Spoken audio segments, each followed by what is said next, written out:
How did it feel like growing up with all of this narrative around you? Really terrifying. So as a child, you're not really protected from the news. For instance, like I have children and I don't let them watch the news because they're children and the news can be really terrifying.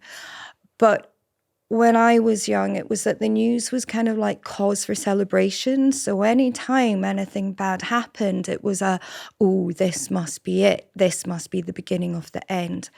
And they have various signs that they interpret as being the beginning of the end. So it would be earthquakes, war, famine, political unrest. Basically, the way the world is was always meant that it was about to come. It was nearly there.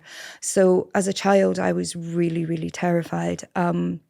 There's one chapter in the book where it's a storm.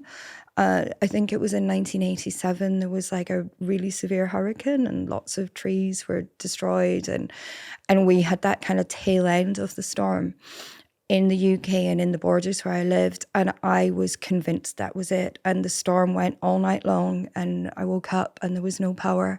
And I was sure that I was going to look out my window and see all the neighbours dead. And I remember being really relieved because it happened in the nighttime. So I thought, well, at least everybody's inside. But I used to be told that I would have to like clear the dead from the streets, that would be one of my jobs.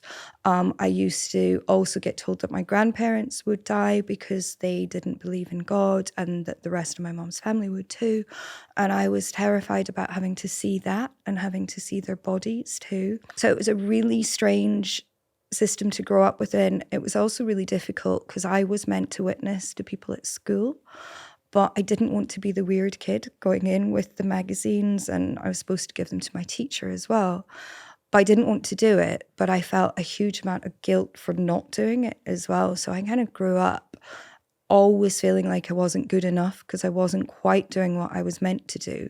But if I did do what I was meant to do, then I would be really odd and stand out too. So there was kind of quite a divide between kind of my true self and the other sense of self that I had very early on.